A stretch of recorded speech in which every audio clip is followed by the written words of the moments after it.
have on the back.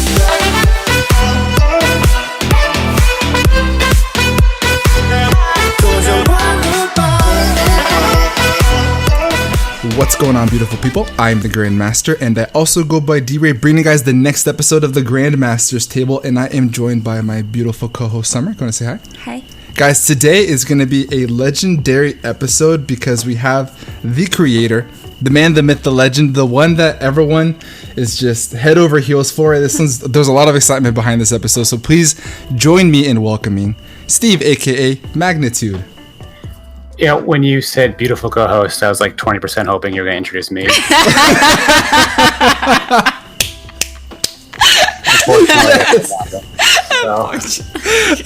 That's the oh my god, this is the starting monologue, guys. Just mind you what we're gonna get into moving forward. So if you're excited for this, do us a massive favor, make sure you smash that thumbs up button. It really does support us. And if you're new and you're excited, hit the subscribe button, turn on post notifications, hit the bell button so you guys get notified every single time we post a new video.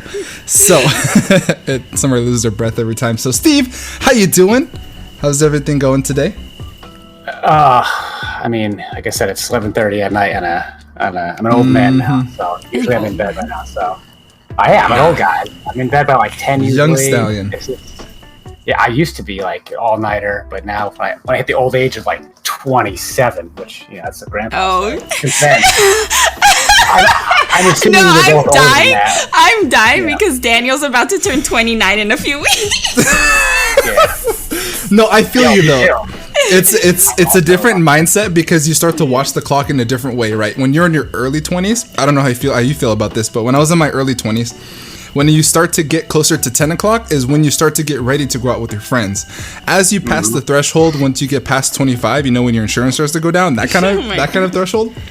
And 10 o'clock means a lot different. Now it's time to when am I going to start my bed routine? Yeah. What do I need to not drink to ensure that I'm not up the entire night? And how do I get most cozy at night so I can sleep to wake up the next day? We were just talking about how we used to stay up at till 3 in the morning and then be good the next day. Wake up at 9 and fresh. And that no longer happens. You need 10 hours in order to function the next day. At least, my friends will text me, "Hey, you want to go outside?" I'm like, "Yeah, cool. Be there for 8:30." I'm like, "At night? No. What? We'll be done by 8:30. I'm gonna show up on time and I'm gonna be gone before a certain time. When is your birthday? It's in a few weeks. Mine. Oh. Maybe we're both the same time. Birthday. 29th. Mine is my 29th birthday. I'm in August, so August 2nd is my birthday. I am September 2nd. Oh, wow.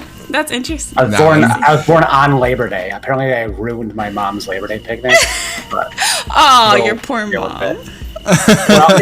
Well, no, I'm a gift to the world. Okay. You're welcome. Yes, Mom. as you say your birthday, the white hairs in my scalp are slowly starting to grow longer. Actually, his birthday's close to mine because mine's August 29th. Yeah. Yeah, his birthday. You guys are closer. Are you under the Leo? Leo blanket? He's a Virgo. Virgo or Leo? He probably doesn't know what the heck it is. He's a Virgo. He's a Virgo? I'll just tell you ahead of time. That's funny. Sure. Yeah, he has no idea what it is. That says a lot. You're very witty. The one thing that I think that resonates with me personally from all your Draft League videos and your Pokemon content just in general, you're extremely witty and you have this really good comedic sense to you. Does that come naturally? Is that you in a day-to-day life? Yeah, I play it up more when I make videos. I think so. I play, I would say, an exaggerated character of myself. I'm not actually this arrogant person, but I play it on the internet. I think it's funny. So I think when I say I think my wit is my best comedic trait. Mm-hmm. I say that with confidence, and then I just turn it into arrogance when I turn on a camera. I think it's funny. So I roll with it. We love it though. Today, for those who don't know, so today we're recording and it is the 18th of July.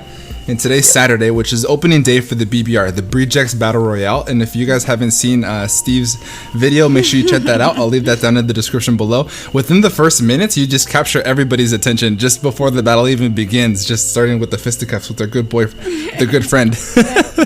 Jason Dietite. That when you his name was Jason. I felt so bad I didn't know what the actual first name was. And I did that intro like 5 times because I was like, okay, I remembered his name, and then I start recording and I forget his name again. And I'm after whatever. We're going.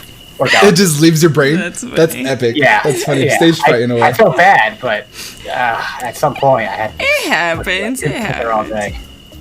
Jay was so excited to play. You have no idea. So we have this independent server on Discord, and we call ourselves Goons. And he was telling us all like, "I play Steve week 1. I play Steve week 1." And he was like, he was up and down giddy like it was Christmas morning. And when he told us the result, we were like, "Oh, that was epic." How long have you been? And tell us, let's refrain. Let's pull this back because I feel like this is something that everybody was looking. Everybody was looking forward to this part of the podcast, right? Okay. What is your history with Draft League? How did this all come about? What was the idea behind it? I mean, just ask like a million questions. Go ahead. What was that? Yeah. So I mean, I want to preface this by saying that I've been doing YouTube since 2007. So like almost half of my life now I've been doing it. So when I first started doing YouTube, like I was recording, the top half of my DS with a really shitty video camera, and you could only upload 10-minute videos at once. Wow! And it was horrible. It was Windows Movie Maker was terrible.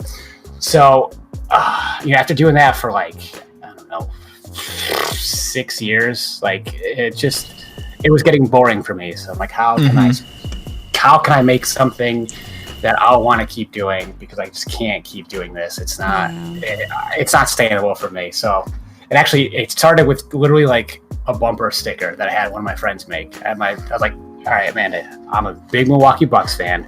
There's a Pokemon called Sawsbuck. Can you just make a sticker I can put on my car, because I want the world to know that I'm never going to get laid, apparently. So So she made that, and I'm like, I could maybe do something with like sports Pokemon. So I'm like, okay, draft them, and then like my team would be the Sawsbucks, and then so I just kind of worked through the idea like that, like lunch one day at work, and then presented it to some friends. Like season 1, there was like nobody you probably ever heard of, because it was like some of my closer friends that I've known through the internet, because I knew they like sports and Pokemon, so they're good for it. And that just kind of snowballed into whatever it is now. When did it kind of take off, when everybody kind of knew of Draft League? Was that the GBA when it first really started? Yes, yeah. Well, GBA was the first one, so yeah. Dang. That's crazy. And then I made the website because I love stats, and I think it's like stats are the coolest things ever. And then I guess after season 2 is when I would say got a lot of attention, because we had like analysts do stuff, and like it was like a legit thing, and then just here we are. It just that's wild. That's insane. Yeah. If you really think about it, guys, for those who really enjoy Draft League content, you think of like what right now the summit is the WBE. We have the BBR, the GDL. There's a lot of leagues in the past that have had slobber knockers and have just had this big fan base. And it all started here with Steve, and from an idea that he had at work. This idiot right here. Player is responsible for everything.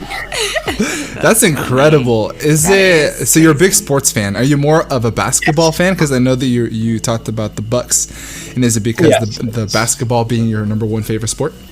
It wasn't for a while. So so baseball is my favorite sport. I love stats. So like I'll watch Padres, Rockies in late August just because I love it.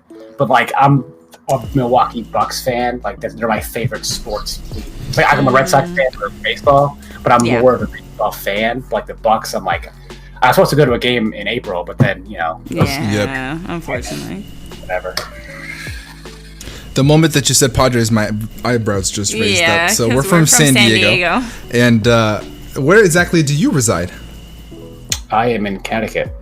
Connecticut. Oh, Jason. So you are like down the street from Jason. Down the street. literally, its team name is like the New Britain Rock Ruffs. Yeah. Like I've been to New Britain Rockcats games. Like I'm like, dude, that team doesn't even exist anymore. And he's like, that team doesn't exist. And I'm like, yo, I'm from Connecticut too. So if we make the playoff, we're gonna meet up in real life. And if he's beating me, I'm gonna actually choke him out. I think. I got long bony arms. I got a lot of reach. He'll be happy. Yes, he'll take it like a man. And he'll enjoy it. Weird, strange. That's funny. crazy. I feel like there's a lot of YouTubers that are Poketubers that have kind of gathered in Connecticut. We have Dan's in Connecticut, you're in Connecticut, Jay's in Connecticut, Liv's in Connecticut. There's a lot of really good, really popular. Connecticut's wow. not that big. Apparently, there's a beacon, and it just attracts all Poketubers, and you guys have to live in Connecticut. It's not that big. But I cannot wait to go out of this stupid state, though. I'm born and raised in Connecticut. Yeah, born and raised in Connecticut. Yeah. He's like, unfortunately. I love how your tone just slowly depleted as you slowly started to get that out. It's just like the taxes in this state are just stupid. Like the amount that I pay for taxes. We're from California, so we feel you on that. on taxes. Sorry. Yeah. I'm talking about Sorry. He's like, never mind. I retract my statement. That's amazing. If you were to choose a place we're gonna live outside of Connecticut, where is it that your idea of moving to? up until like 18 hours ago, probably like South Carolina or Florida. But then like, dude, just like wear a mask, right? Like, people can't wear masks. Get me out of this country. Get me to like Italy. They're doing it right over there, right? Exactly. Yeah, South New Korea Zealand is actually doing it the best. New Zealand is actually COVID-19 free as of a couple days South ago. Korea is like doing the best. So we'll go together, Steve, and then we'll start windsurfing. We'll start a new coconut business. It'll be a good time. Actually, they banned Americans, just so you know. I'm sure they did. I wouldn't be surprised. We're just messing everything up over here, so they don't want anybody in their country. I do a convincing Australian / British / New Zealand accent, so I could pass. Yeah. Okay. Oh, so we have. Don't. I love this because we have a couple. So I have one specific. Is it one or two? I have two friends that live in Canada. My main friend in not Canada, Australia. Australia, yeah. And so Kurt the Buswell, who has a very, very strong Australian accent. He's strong, but he's understandable. He's understandable. Yeah. I actually got connected with Skyrander. He goes by Skyrander on YouTube, and we're gonna play with each other on the GDL. He's probably got the thickest Australian accent, so I'm sure that it's pretty difficult to do an Australian accent and be able to fit in. Because you know when you go to a different country and you try your best, like if it's a foreign language, to really learn it and go with the locals, and then you get there. Foreign language. Yeah, and you're just like, okay, I understand the language, I can get there, and then you're like all super confident, and you finally get off the plane, you talk to somebody, and you're like, oh crap, they're gonna find out I'm a tourist. Everything's gonna be more expensive. Now we're stuck. That's amazing. Has someone ever been talking to you and like in the middle of it you realize you can't relate to anything that they're saying at all? Yes. But you continue to just nod your head. Yeah, you're like, yep. Yeah. I've never left the country. I know vamos a la playa in Spanish, so we can go to the beach. That's all I know. Vamos a la playa. I would stick out like a white thumb in any country I go to. Yeah, we're both Mexican and we speak Spanish fluently, so that's all we got for us, really. Yeah, that's all we got. Yeah, that's all we got. That's amazing. So you said you started your YouTube career in 2017. No, 2007.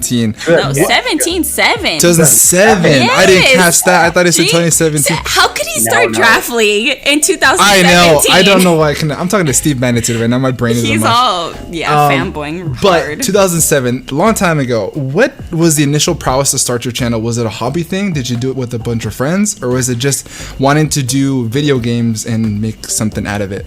Hopefully. So okay, I'm gonna preface this too by this will make sense at the end, I promised. So when I was 2 years old, I got into a sledding accident and I got a concussion, and that affected my ability to form like memories. So like I have like almost no memories before the age of like 9, and since then I have like scattered memories of like random events. But for some reason, I remember the exact reason why I started uploading YouTube videos, but it's the most nonsensical, dumb thing. I don't know why that still takes up space in my brain.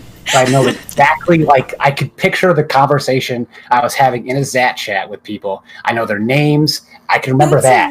But, like, finite math in college, like, what is E-log? What the hell is that? But I can tell you what I was doing in 2007, in May of 2007. Like, it's stupid. So, to answer your question, I'll give you an exact answer.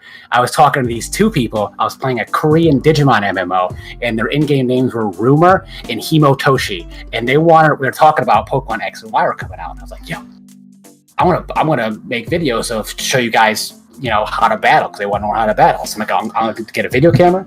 I'm going to record my screen. I'm going to upload it to YouTube. That way you guys can watch what I'm doing, and you can hopefully, learn how to do competitive battling. And that's when it happened. I went out and with my grandma, of course, I was a little child then, and she bought me a video. And then I pointed it, in the stupid room that I had at the dumb angle, and I just had it just on the screen, and it was blurry and shitty because technology. And then my name was M4 Pokemon as well. That channel doesn't exist anymore. It's gone. Luckily, thank God. But yeah, it was like May 13th, 2007. I started. Wow. There it is. Wild. And so I don't know if this question will be able to be answered in the tapping of your memory, but we'll give it a shot. One of the most popular questions that we have all of our guests answer here on the Grandmaster's table is if you were actually no, let's push that one back. I'm gonna retract and say this one. You got to the precipice of asking it. Let's I got you all hyped every for next it. word out of your mouth was going to be the first word of that question. So We'll talk about that. Also, we'll continue the question, then I'll pack track then. What's your favorite Pokemon of all time? If you were to be able to give in one mon and say, oh, he just said it before. There it is, right then and there. No, I love that. I have a custom-made Scyther plush. All right, I got made. It was Oh like my gosh. $180. It has movable joints. It's got like wire wings. All right? That's sick. I know it's your crazy. banner on YouTube. So let's give us the story. Why Scyther? Because he's cool as fuck, man. Like, I gotta tell you, like, he's a mantis with like sides for arms, you know. Yeah. So I was like 9, and I had to pick a favorite Pokemon. Like I said, there's not a lot of options. There's Grimer's a pile of sludge, Seal's literally a seal, Voltorb's a Pokeball, like Magikarp's a stupid fish. Like there wasn't a lot of cool looking Pokemon when I was 9.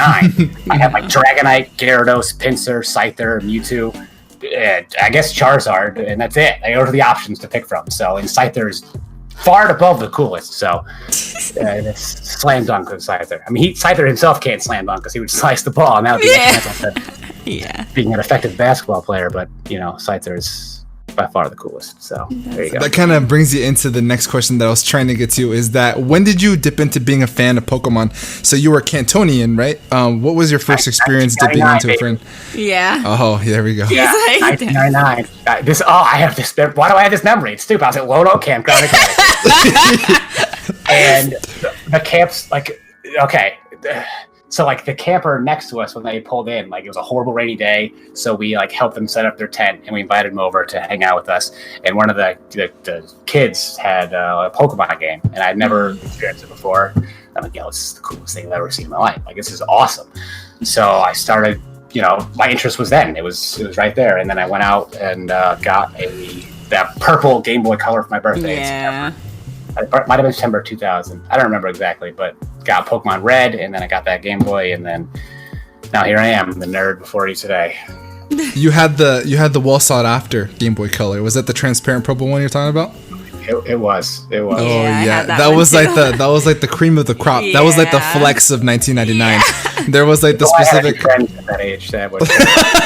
Hey, it's still a flex, right? Yeah, I had one, but I found it at a pharmacy. What? Yeah. I actually did not know that about Yeah, you. I That's know. epic. I had one, but someone forgot it, and I just okay, I'll take it. I'm sure there's going to be some late millennials that have no idea what we're talking about because in the Yeah, I community hope.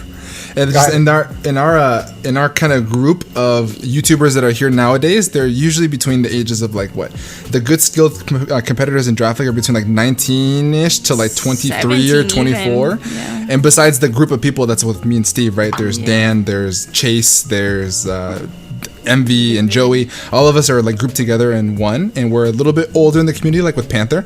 And the ones that are kind of up and coming, like OG Albina and Mid Pokemaster, like they're younger. Yeah. Fact, I'm sure that they Mid's like probably 17. won't remember what this is, but back in 98, 99, there was a flex with Game Boys. You either had the big, thick, fat one that didn't have any color, and then there's the ones that came out later, which is what Steve had, which is that purple transparent one, which everybody wanted. I had the special edition yellow version, yellow Game Boy, and then there was the teal one. Spoiled. Yeah, the teal one is another flex, but if you had that transparent purple in my school, you were like top dog. Remember batteries? Remember things? Remember batteries? Yes. Remember not having lights too? It's funny. I was talking about this to a couple of the guys now, is that some switches are starting to die if you like got them in the beginning because they're just overrunning them and then the motherboards just die. But back in the day, they made stuff just different, and so I still have my Game Boy Color in a drawer sitting somewhere, and if you pop AA batteries in that sumbie, it'll still work like a champion versus like the Switch nowadays that don't really have the capabilities of life that they did back in the day. But yeah, you would play with, in me and Steve's day, you played your whole story with like 10 different sets of batteries. And if you ran out of batteries, you had to wait to go to the store and buy another one before you can continue your story. And then when that light starts to flash red that your batteries are running out, it was Mayday. Like, oh no, I have to save. So those are the good old days. I hope that somebody out there hears this like 3 years from now, and they're like, "Oh my god, I lost my Game Boy Color in a CVS like 16." Oh yeah, and then I want that so bad. That would. Oh. No, it's me. I stole it. It was Summer. Summer's the one who had it. That's amazing. That's cool. Do you still have your Summer? I Packed away with your mom? So. No, because we had it in a storage unit, and that storage unit got robbed. So probably not. Mm-hmm. Yeah, with all my Pokemon cards. I know, right? It was probably the same person, and they took my Pokemon cards with them too. Now the next step is for you to find them and steal, the Game Boy Color, your Pokemon cards, then something else Pokemon. I know. I should. And beat them down so they don't do it ever again. So Steve, what is it you do for a living? I know that you have this crazy schedule. What does your day-to-day life look like outside of creating content and playing video games? I'm a software engineer. I code. It's not really a crazy schedule. It's just I just get up earlier, so I just don't stay up later. That's all. Yes. On the weekends. That's an adult life. Yeah, but yeah, I'm a software engineer, so I code. That's awesome. That's a flexing within itself. You automatically lots of school, huh? IQ is level 1000. Actually, so I pretty much entirely self-taught. About 3 years ago, I decided I wanted to pick code, so I downloaded Unity to make games, like mobile games, and then purely through that, I got a job through it. But it was not easy though. Like, I sent out probably 600 applications, and it's hard to get an interview when my experience is check out the game I have on the Play Store. No, go ahead and download it. That's eventually I as of like March of this year, I got an interview and they liked me, so now here I am. That's awesome though. That's incredible. That's so awesome. I really like that, like being self-taught, because that's a lot. It's a lot of work. Really hard, yeah. And then coding is incredible. Yeah, I literally, when I first started to do it, I just got a notebook and I sat down and I went, this is going to just suck. I have to learn it, and it's going to suck, and it's going to be terrible and painstaking, but eventually I'll hit a point where it's not. And then every day it'll become less going to suck. And, for like 3 months, it just sucked. I had to look up every single thing I was doing, every keystroke I had to look up. And it was just, but now it's just, way easier. That's so awesome. Yeah, that's incredible. Wow. It's so basically IQ is 1,000. IQ is 1,000. Yeah. Not only that, you're very hardworking. It takes a lot of discipline to do something like that. So kudos to you. I know that there's a lot of professions that teach them how to do their job if you're not already educated before you come in. And the fact that you have to, sit down and teach yourself to do the job in the first place. A lot of people, most of Americans, I can say, probably don't have that willpower to get those going. Yeah. And that tenacity, that's a perfect word for it. So kudos to you, man. That's impressive. Yeah, that is impressive. I'm like, both our jaws were like on the floor. Like, that's wild. It's tough. I found it difficult. My YouTube. So I played VGC tournaments, in local tournaments. I lived near Los Angeles, so we had regional tournaments often. Carson was more of a drive, but I played VGC before I came into YouTube. Mm-hmm. And then when I decided to actually do this whole thing, I just went gung ho with it, but I didn't know anything about computers and any of this software stuff. So I spent about a week literally typing in YouTube how to do this, how to edit this, how to cut this. So that's basically, I understand the grind, and that's just doing YouTube. I cannot even imagine that what software engineering is. So that's amazing, dude. Hats off to you. I just wanted to make games so bad. I'm like, I'd be playing games. I'm like, this is stupid. I want to make something like this. And eventually I'm like, I'm just gonna do it. I'm sick of saying I want to do this, and I'm just gonna actually do it. So maybe we'll look out for a monster game from you in the near future. I have one game out on both app stores, but it kind of exists as like a game that I update just to see how things would work. It's a game I made to learn how to make games. Okay. Yes, that makes sense. But yeah, the monster game is going to be hopefully the one. Cool. I mean, worst case, I'll have a dope resume. Look what I did. I made this. No one plays it, but who cares? Look at it. When you blow up, just remember you were on the Grandmaster's table. We had you here first. We had you here first. So I do want to shift gears a little bit and talk to you about a little event that happened not too long ago and get your thought process on what exactly happened. So, the WBE, World Battle Entertainment, one of the summit. He was dreading this. It was bound to happen. The WBE, World Battle Entertainment, probably the summit of Draft League at this moment, that is run by A-Drive, Dan A-Drive. And he, right now, is actually in development of the next season. It's going to be split in two. For those who don't know, make sure you guys keep your eyes out for that. Follow them on Twitter. There's a VGC half of the league, and then there's going to be the singles half of the league, which is what they've done before. Pokémon D is going to be running the single side, and then Dan's spearheading the VGC side. So keep your guys' eye out for that. But the previous season of the WBE was the first season of Generation 8 for Sword and Shield Wi-Fi.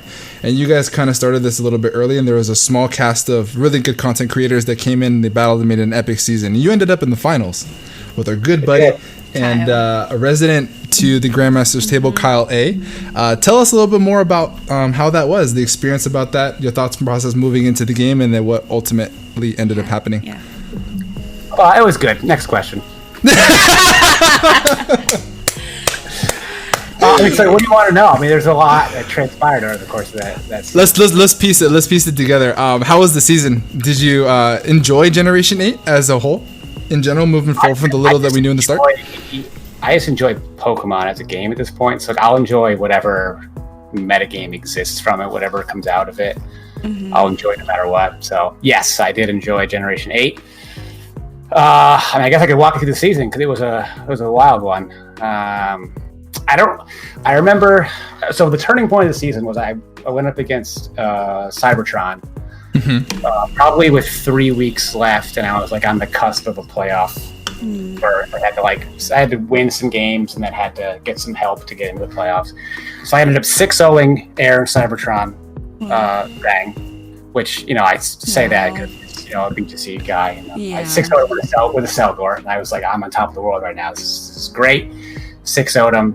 And then I ended up beating Kyle 2-0, and then maybe flop those, I don't remember. But I remember the last week of the season, all I had to do was not lose 6-0 to Elliot, and I'm in the playoffs. Like, I could lose 5-0, and the other guy could win. It doesn't matter. As long as I did not lose 6-0, I'm in the playoffs. So I ended up beating Elliot. I'm in the playoffs. So now I'm going up against Duncan, knee deep, and I thought I was going to lose because he had a really good rain team, and I beat him, kind of impressively for me. Because up until this point, I've never been that great of a battler, but I think I know why actually, and I'm going to get into it now. So you made a mistake. This is going to be fun. Yes, we love it. He loves Give us the meat it. and potatoes. So. I guess I'll backtrack and explain why. So I think why I was never very good at Pokemon, or maybe still not, is because so I'm a big poker player as well, and a lot of what poker is trying to figure out. It's less about what you have and kind of more about what you're trying to pretend like you have. Yes. I mean, obviously luck can come into it. Like, you can just get bad cards and you can get overrun, or you can run somebody better than you. But more often than not, if you are making good decisions in poker, like over time, you'll be a net positive player just because of the nature of the game. So when it comes down to Pokemon, I mean, it's kind of the same thing applies. You have to try to convince your opponent that you're doing something, or try to figure out what they're trying to do and act on it. And I think I've been overthinking a lot of things in Pokemon because of one move, and that move is Hidden Power. That stupid piece made me such a paranoid person. You could throw Hidden Power Ice at a Terrakion. Why would you do that? That became a standard thing in Gen 5 because of Landorus. But so you just have a Evamile with 4 times weakness, and now any Pokemon under the sun can have a move that hits you 4 times super effectively. So my brain, I'm like, well, he's got Hidden Power Fire, or he's got Hidden Power Ice. But now there's no Hidden Power. I didn't have to overthink it all. And I made a lot of good decisions as a result of not having to overthink. Yeah. So now we go to the playoffs against Duncan. And the last time I played Duncan, I beat him down pretty bad, and he was determined to beat me. And then I beat him even worse this time. So I'm like, yeah, all right, cool. This is going to be great. And now I'm going to play Envy. Great. Guy who has destroyed me historically. I got to play him. This is a good run. Great. I'm glad to make it. That's all true. And I beat him. And I think I played very well that game. I predicted him well. And again, I I sort of knew what he couldn't do because like infinite options didn't exist. Only a certain amount existed, and I kind of did risk management based on okay, what could he have. And there's things that he actually literally could not have. He just literally could not have a grass move on certain Pokemon. It just could not happen. So that helped me in my decision making. So I beat him, get to the finals. Now Kyle, again, he had to beat Wolf Glick and Poke-Aim to get there. Yeah. So before the playoffs started, Kyle and I were like, well, I mean, this was fun, right? We made it to the playoffs. Okay. If me and you make the finals, man, it's gonna be great. Ha ha ha ha. And then we do. And I'm like, oh, this is not at all what we expected, even though we're here. Yeah. And then I beat Kyle, no problems, and the season we're champion. That's all. Let's go.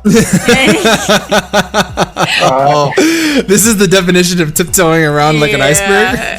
Steve sees a big hole. Steve sees a big hole in the ice, and he's just trying to dance around it. I love that. Well, luckily, I'm like a super light person. I don't weigh a lot at all, so I can probably just like walk on the ice without even. Well, first, before we get into that part, you had an amazing season. For one, you were already okay. So I'm very biased because I kind of choose who I would like to make it to the playoffs when the season fully starts. And it's no secret to anybody that knows me and those who are in leagues with me that I am a massive fan of Mimikyu, and you played Mimikyu throughout the entire season very, very well, which is kind of tough to do now with the little nerf that it got this generation. So you did really, really well all season. So I wasn't necessarily. I'll give you a tip for using Mimikyu with the nerf. Just pretend like it doesn't exist. Pretend that nerf does. That's literally what I did. I was like, you know what? 12.5% damage? Nah, it's 0. Who cares? Doesn't matter. There you go. That's what I did. I'm like, it doesn't matter. 12, whatever. It's just a number way less than my max HP. Who cares? Exactly. That's very true. Very, very true. That's what I told you to the other day. Oh, well, the reason that it's the nerf is because before you could run a Focus Sash on Mimikyu and then get 2 hits and then be fine. I know, but still, I'm like, it's not that bad. Like, you can still do it. 100%. It's in the BBR now, so I'll see you in a couple weeks in the BBR with Mimikyu. That'll be a fun time. But anyway, we're the moment that we're talking about, for those who don't know, it's not going to be a spoiler because the WBE has been out, the finals have been on for quite some time. I'm sure that Kyle has talked about it multiple times. A lot of people have kind of seen it, and so at this point, it was a phenomenal matchup, back and forth the entire way through. The specific Pokemon that we're talking about is Vaporeon. Now, this league was basically right when the generation started, which means that this league started before Pokemon Home as a service was released. Why is that important? Because Pokemon Home allowed us to have access to more Pokemon that have movesets that happened in the past. When Generation 8 started, for example, Vaporeon did not have access to Roar because that was something that was given as a TR in the past. Now, when Pokemon Home was released, that was midway through the WBE season. They kept the rules the same, which means that some Pokemon, if they didn't have it before Pokemon Home, they cannot run it throughout the entire season. And there was a moment in the matchup that was very deciding where his very thick Vaporeon had access to Roar, which is a move that doesn't happen until after Pokemon Home. Now, did it occur to you during team building, or was it just something that's just so so much of a veteran that you're just second nature that it just didn't even cross your brain? Do you know what the worst part about that whole thing was? Is that probably like week 2 of the WB, Joey made an announcement in Discord of like, guys, remember like pre-home moves, and I was the only guy to go, I have a resource that can show you all the only pre-home moves, and here it is. So, like, I'm the only dude that even said anything that provided any, like, actual database. So if anybody would know, it would have been me. And then, I didn't. So, like, not only did I not realize it, the 4 people that I was building with for the finals also didn't realize it. Yeah. Kyle didn't realize it. Yeah. For the first hour our videos were up, no one else realized it. Yeah, no one. And some guy in the comments. That's what I was going to come to. When did you guys come to that realization? Was it the fan base that was in your comment section of the video, or was it Kyle's video? In Kyle. Some guy in Kyle was like, hey, isn't Roar a post-home move? And I saw that. I was outside. I'm just working. I opened this video, scrolled down, and I was like, oh, this sucks. Because I knew what I had to do at that point. Like I couldn't make Kyle like do a rematch because it's not fair to him. Like I'm the one that cheated. Why does he have to when I already beat him like once in this season? Like why does he have to build for me a third time? So had to DQ. That's incredible. That's so great. And when he was on, when we had him on, he was like, he only had amazing things to say about it and how amazing you were in that whole situation and how great of a person you are. So that's so awesome, like that you did that in such a tough situation. Would take that, but. What's your guys' relationship? You guys are really close? You guys have that kind of relationship, you and Kyle? Yeah. I mean, we were very friendly when we talk. I mean, I don't really talk to a lot of people a lot. It's just the nature of me, like, but I consider I can have good friends at this point who maybe we don't talk for like a week and a half, but when we do, like nothing happened. But like, I know I went to him with it. And the worst part about it too was like, so he was competing during like a VGC tournament at the time. So I'm like, I brought it up to him and he like couldn't talk to me for like an hour. So I'm just sitting there going, well, what's gonna happen? In your head too. I feel that. I'm like, hey Kyle, guess what? I cheated. I'm sorry. And then like nothing for an hour. And I'm like, how is he mad at me? I would be thinking the same thing too. Yeah, because in your mind it starts to dance around all these different scenarios. Like maybe he's cooking up a speech for you. I would be like, he's so pissed off at me right now. He doesn't even want to talk to me. Oh, that's incredible. That's all that it was. Mm-hmm. But nonetheless, it was still an amazing game. You guys definitely deserve to be in the finals. It was an epic matchup that probably people will remember for a really long time. It was a different meta than what we have now, for sure. And what is your thoughts coming in? Because you were recently announced to be in this next season of the WBE. What's your thought process moving in? You excited? Very excited. So the worst thing that ever could have possibly happened for my Pokemon battling career was making it to the finals of WBE. All of my stupid dumb shit worked that I did over the course, like all the stupid texts that I had and all the dumb things, like they all worked, and that's a horrible thing to have confidence, because I'll become a bigger and bigger maniac because I will think that things are working out. So like, why can't the other thing work out? Why can't the other thing work out? Yeah, but that's not necessarily a bad thing, right? So like, there's the status quo of like what's. It's terrible. It's like the thief Hitmontop. That's the first thing that pops into my head. That was pretty good. The moment that I really got confidence as a battler was in the what league was it? The last 7th gen league I played in. I can't remember the league it was, but I remember I brought Defiant, Adrenaline Orb, Bulk Up, Tornadus, and in my head I'm going, so what's going to happen in this game is late game he's going to bring in his Landorus Therian to get an Intimidate as I bulk up with Tornadus. And at that point, he's going to lose because I'm going to get my Adrenaline Orb to pop plus speed. My Defiance is going to be more attack, and I'm going to sweep it. That's a very specific instance, right? Like, who would plan for that? The problem was that it worked out exactly in that fashion. I won the game because I bulked up as he went into Landorus, and it worked out. And it worked, and that from there, like, I have horrible confidence. Because it worked out to exact perfection, the exact way that I had planned it. And it's that's just, and then the WBE happened, and all that dumb stuff worked, and it's bad. It's bad. Hey, we'll call it heat. We'll call it planned perfection moving forward. Because you call whatever you want. It's gonna end up being a nightmare. Oh man, you're amazing. So for those in context, I love that you did a monologue to this when you did your BBR draft analysis recap on Twitter. You did a little monologue to kind of get people to watch the draft analysis, and you talked a little bit about your second overall pick in the draft, which was Zoroark, which is correlation to what I'm talking about. Yeah. Could you tell us a little bit more about why you thought that Zoroark would have been great for the second Pokemon picked in your entire team? I want to correct you because Zoroark was a great pick, not would have been. I remember this monologue. Yes, okay, I remember. Yes. And for those who don't know, Zoroark, one of the admins of the league, we tiered this thing, I believe, in tier 3B, which means it was worth 80 points. So typically you think of Zoroark to go as a dark type around like round 5 or 6, but Steve took it upon himself to draft his first overall mon and then proceeded to not think that the Zoroark would ever come back to him, so he drafted it for his second Pokemon in his entire team. So what was the thought process behind that? It could be anything, and I can confuse people at any moment. So I don't. When is this gonna go up? What is it gonna be up before? This will be Wednesday. This coming Wednesday. So okay, not just yet.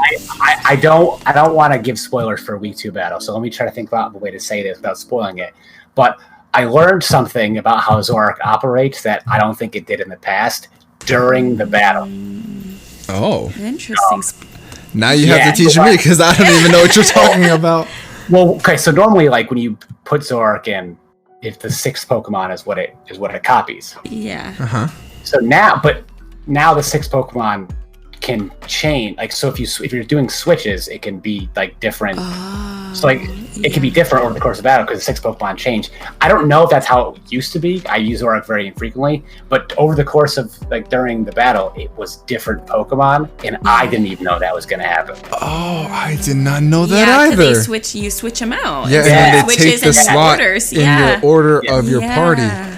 Yeah, so I did not think about that. Over the course of the entire battle. Wow. So like, if you think you're switching Zoroark to be the original 6th slot, it's not. Unless it's still a 6th slot. Yeah, I did not. I don't know if that was a thing in the past, but I know it definitely is now. Daniel just got a light bulb over his head. I'm gonna retract my opinion, and I'm gonna say that was a phenomenal second pick of your entire team, because confusion and being able to manipulate the thought process of a strategy from your opponent is valuable. Major. That's incredible. I did not think about that. That's okay. We play like week 4 or 5, and I have to think about that now too. I mean, forget all that. That's not true at all. It's whatever it is. Forget it. I'm lying to you. This is that's not how it works. That's not the mechanic works at all. But shout out to you in your WBE season. We're gonna put that to bay. For those who didn't know about that side of the story, that's it was an epic matchup, and that's how we're gonna remember it. It was a great time. So I do want to like. I don't have a problem like with what happened. Like, Kyle's a good dude. It's just like a Pokemon battle. It's fine. Like I tiptoe around it for comedic effect. Like it's not. Yes. Yeah. But I have always seen myself as like the ultimate underdog because I've never really won anything in Pokemon. Really, I have live tournaments a decade ago. Yeah, it was a different time. So like plays perfectly the ultimate underdog. Like I'm still I still got something to prove now. So like that's I welcome that feeling. I guess like it doesn't upset me at all. It kind of motivates me a little more. So I just want to awesome. make that clear. It doesn't bother me at all what happened. It's just good. Comedic effect I like that. Yeah. I like that. It fuels you to move forward. So we're gonna root for you winning the overall season of the WBE. I can't root for you in the BBR because we're in it together, but I can't root for you in the BBR. But yeah, it's gonna be a good time. Steve's gonna be a force to reckon with in that league, so make sure you guys keep your eyes out for that. Yes, and switching gears over here, guys. I did want to add something though, because recently, so I played with Pokemon cards and played Pokemon when I was younger, but I like 6, and then I stopped for a long time until recently, supporting Daniel and everything like that. I've gotten into it again, and I have decided that Sawsbuck is my favorite Pokemon. And when I said that, Daniel was like, "Oh my gosh, Steve will die!" Like Steve's gonna try to convince you that it's a good Pokemon. I don't know fully. What do you mean? That nature power, bro. That can paralyze you. I can paralyze you. That's funny. It's a normal type. You take shadow balls all day. Yes. And so I just love it. I just love that Pokemon so much. We're actually making a new what are we making? Yeah, so we have so you guys will see this in the actual graphic, obviously, because we've done this in the past, and Steve, you'll see in the beginning when we have the podcast showing, because this podcast is not a face cam style thing where it's like an interview style thing. It's just an audio track, and because it's YouTube, we want to have a placeholder. So on the actual video itself, there's a graphic, and you'll see something from Steve, and you'll see something from us.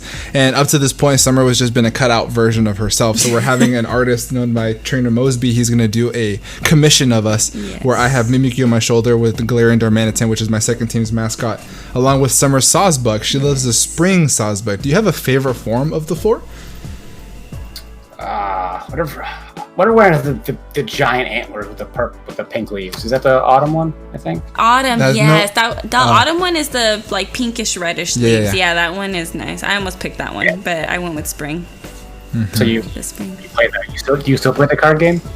No, it's been a long time. I used to just play by myself. Big brothers. But no, it's been a long time, like where I barely have any memory of it. Honestly, I've only started learning more about Pokemon through. I know all the typings. I know what works against what and what doesn't, but that's my extent. Like in our last podcast, he actually tested me on what my should know all the knowledge, and all I 18 kind of types. surprised myself, and I know a lot more than I thought I did. But I'm still learning a lot because I know there's a lot to learn. So, I'd say I'm below average right now. Summer's love for Sawsbuck came kind of the same way your love for Scyther did. It's just like a love at first sight because it's cool kind of thing. Because she was actually feeling Alolan Ninetales before that, and then she saw Sawsbuck. I just feel like if I And just became how a googly Pokemon, eyes. I would be a Sawsbuck. That's all. That's you what guys my share thought that. process was behind it. Well, see, mine does not involve anamorphing into Scyther. Like, I would be like Mewtwo all day. 'Cause I could talk, right? Like, Yeah, that's true. my life wouldn't fundamentally change. I could probably still do my job right now as Mewtwo. Like, Imagine that. I get a little more weird looks at the office, I would imagine. Just a but, little you know. bit. It's So the I would same tell- energy.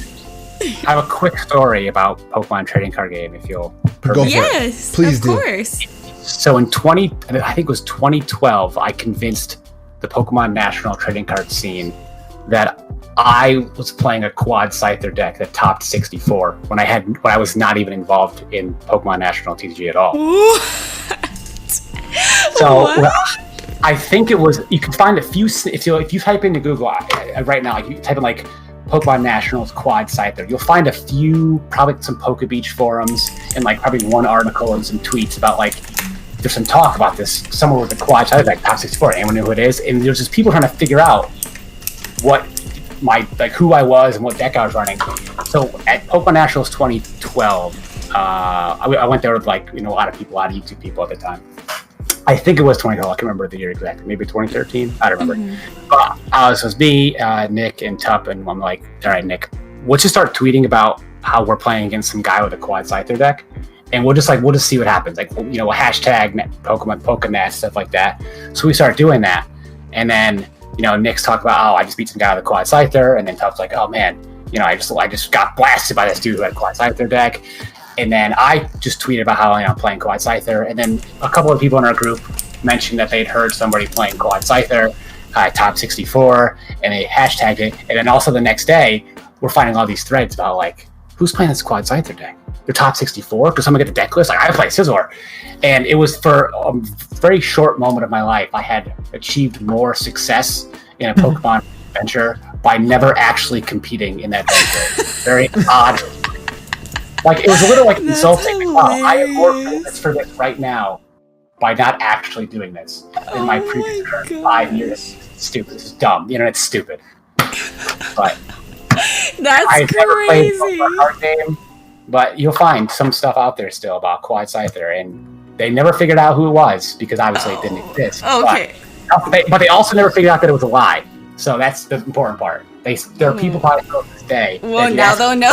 And now you guys know. So Now if you guys they'll listen know. to the Grandmaster's Table out of an entertainment session on YouTube, you guys know where that origin is They're from. lied to. It was here. It was here. There we go. That's so wild. That's wow. Yeah. Yeah, That's intense. wild. That's crazy. Guys, for those who don't already, so make sure you guys are following me at Grandmaster D-Ray on Twitter, because whenever we have a guest come on to the Grandmaster's Table, we have a little section where we can have you guys answer or ask a bunch of questions for our guest to answer. We did have a few for Steve, and they're actually pretty good ones, so we're gonna hop into that now. So the first question that I have here commented is from @Platinum Howler, a good buddy of ours and a resident guest here on the Grandmaster's Table. He asks you, how would you feel if Giannis? Giannis left? Giannis. Giannis. Nope, This is nope, Summer, you're wrong too. What? Yeah, it's Giannis. Yeah. Giannis. Oh, Giannis. Greek. Greek. How would you feel if Giannis left the Bucks and signed with the Raptors? Oh, he's a Raptors fan. I see that. Oh, Probably never watched a basketball. sport again. I'll probably never watch I told myself that if the Bucks ever traded Giannis, like in the next 4 years, I'm just gonna be a fan of whatever team Giannis goes to, because he's just like, when he got drafted in 2013, I bought a jersey 3 months later, and he was like a nobody rookie, but I was like, this is gonna be really good. I'm gonna get on top of this, and he was just so good and so good and so good. So if they ever trade him during his prime, I will just stop being a Bucks fan, because there's nobody else they could probably get that'll be as good as him in my lifetime. And if they mess this up, I'm out. But if he signed somewhere else, that's on him. Get that money. You're basically like Yeah. the same way Summer's mother. Yeah, My my mother-in-law is a massive fan of Tom Brady, and so she had been a Patriots. Yeah, that's exactly what my reaction was. I know, but So she's been dedicated to him since 2008, so I gotta hand it to her. Okay, so this family's sketchy in general, right? So I was a football fan, and I became a Seattle Seahawks fan because the people who taught me how to play football in high school were from Washington. Therefore, they became a Seattle Seahawks fan. So thus, naturally, as they taught me the game, I became a Seahawks fan in general because I didn't have anything else to kind of root for.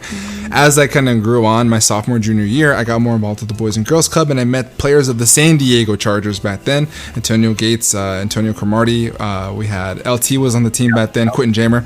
And then I just fell in love and became a Chargers fan moving forward. And I've been just diehard from then on. Literally could tell you every player from then on. It's like a religion to me. And then when I met Summer is a Packers fan for no necessary reason. Why are there so many?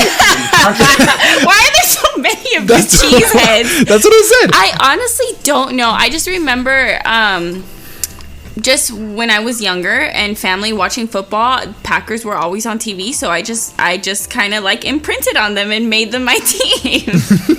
And I've been a cheesehead for life. Yeah, so no apparent reason, but it's just because I'm gonna pick the Packers. But anyway, and then her mom's the same way. She wasn't a Packers fan. She was more inflated, so she was a Patriots fan. No, she will tell you straight up that she is a Tom Brady fan, Yeah, and she will follow Tom Brady wherever he goes. And she meant it, right? Because now Tom was traded away and goes over to Tampa Bay. And I asked her the other night because her birthday was last night. She already has a Tampa Bay shirt. Yeah, I said, "Hey, what's your favorite team?" She goes, "Go Bucks." And so it's kind of the same energy as Giannis ends up going with the Raptors.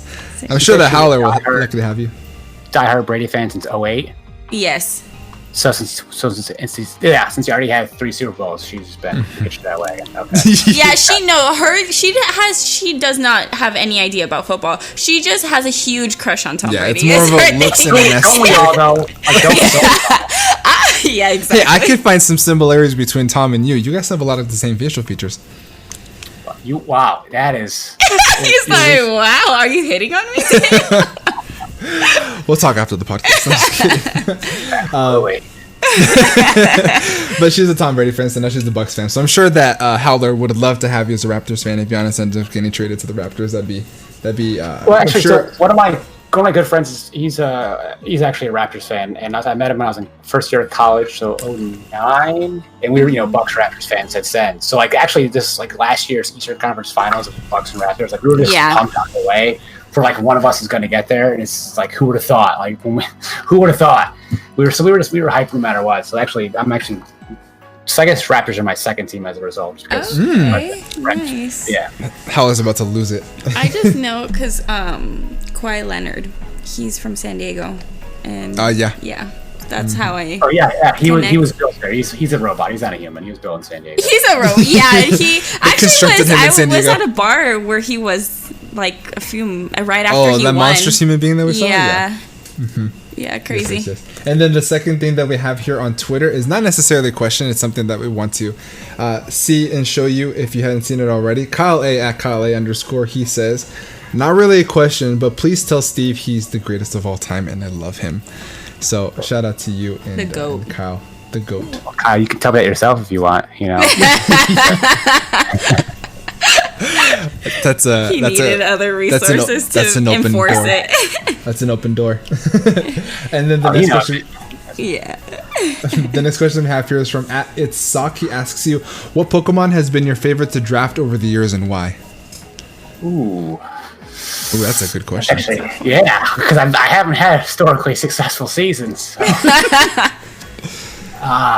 Let's see. Over the years, I've done a lot of. I guess if I had to pick a favorite, probably be Mimikyu.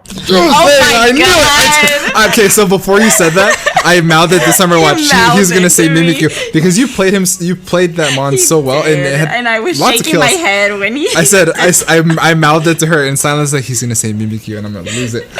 Yeah, could you tell us why? I've had it. I mean, obviously the last year's success, I used it pretty well, and then I've had it a couple times before then, and I've always done well with it. I think no matter what the outcome of the season was. So I think, I've always had success with it. So I think it has to be my favorite by default. It's a good insurance policy, I like to say. Yeah, absolutely. There you go. See, now we're not that. Now I'm gonna reiterate what Kyle said, that you are the greatest of all time. I love you. And then the last question that we have here on Twitter is from @ShayQuaza. He says, "Will we ever see Battler X make another appearance?" Oh boy.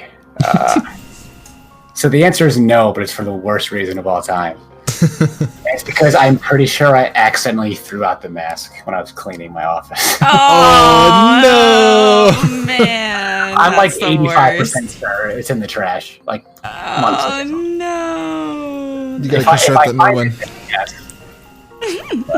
That'll be crazy to see you as an alter ego in your battles. That'd be phenomenal. Those videos were fun to make. Like I enjoyed editing those together, and those were fun. That's fun. So, Steve, thank you so much. I really do appreciate all this fun. All this. It's just my gut hurts from laughing. It's been a good time. The floor is yours. Do you have anything coming to your channel or anything that's coming up in the works that you want to tell the people? The floor is yours. But this is not the kind of pressure that I wanted to have. I know. I mean, there's so many things. I can filibuster this and talk until 4 a.m. if you want. We could do.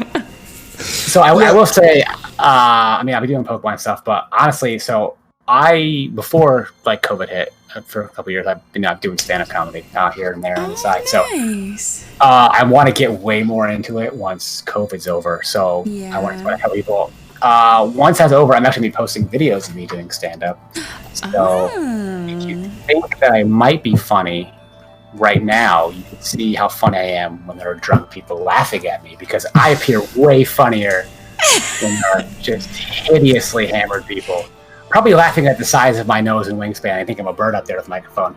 I don't know why. As long as they're laughing at you, that's really what's the important thing. But so I'll probably be the only PokeTuber that's doing stand-up comedy. So that's a feather. You know what? No, because Jason died. I'm gonna make sure that they listen to it. He actually wants to be a Son of a bitch.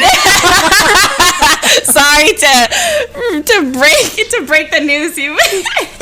So Dietite and Debbie Downer. ShayQuaza are two of my friends personally that are in comedy. Dietite wants to be a stand-up comedian, and ShayQuaza, he also aspires to be a stand-up comedian too. Shay's the one that rapped his draft analysis in the BBR, so if you haven't seen that, check that out. That was pretty funny. He has a great podcast too. He's in my front office for the WBE. Oh, okay, cool. Actually, you can blame him also for not catching Vaporeon, because he missed that Oh, Shay. Shots fired. Shame on you, my dude. He's gonna get it now. No, but I love Shay's podcast too. So Dietite wants to be Dietite. We'll go to comedy clubs together, man, and I'll prove I'm way funnier. Oh, you guys are both in Connecticut. He just stand-up comedian, Pokemon player. He just turned 21, so he's a baby. Yeah, he's a baby, but he's after COVID, he said he wants to start going out there. Yeah, do the same thing. That's phenomenal. He said preferably where there's no one that he knows, so that just in case. So make sure you guys keep an eye out for Steve Magnitude and Jason Dietite to be the stand-up comedians of the Pokemon Draft League community, making you wet your pants in stages near you. That sounds like a good time. I would go to your shows. I'd fly to Connecticut for that. That's phenomenal. Really? You would go somewhere where you're going to wet your pants on purpose? We have plans actually to visit Jay and his girlfriend Amber, because we're really close friends with them. So we'll be heading out to Connecticut sometime within the year. Maybe when this thing all blows over. And so maybe we'll have you. We'll all go together to the nearest comedy club, and then we'll have you. We'll pee our pants together in front of your large wingspan. In front of a large it's crowd. Alarming drunk people, man. I'm telling you, I think I'm like a pterodactyl up there. It's not healthy. Pterodactyl. Amazing. Is there anything else that you want to add to your plug? No, God, the pressure first time was enough, and I thought I got it all out. Now I feel obligated. To come up with something now. I don't want to say no. Summer's job here is to throw the guest under the bus farther than they are already, to see if they can retaliate and get back up.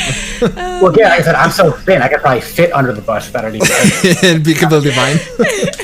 Yeah, I'll be totally fine. Yeah. I mean, I guess, no.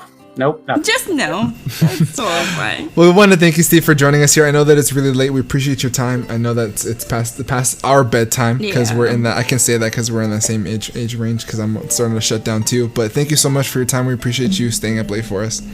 Thank you for having me. This was a lot of fun. Yeah, we had a lot And of Summer, fun. thank you so much for joining us as well, being that Thank you. extra little bus pusher. And guys, if you guys don't already, follow Steve on YouTube. Please, I'll leave a link down in the description below. He's about to have an epic BBR and WBE season. Make sure you follow him for all of his amazing games and content. And with all that being said, guys, we're going to get the heck up out of here. Have a great rest of your night. And above all else, be nice. Peace.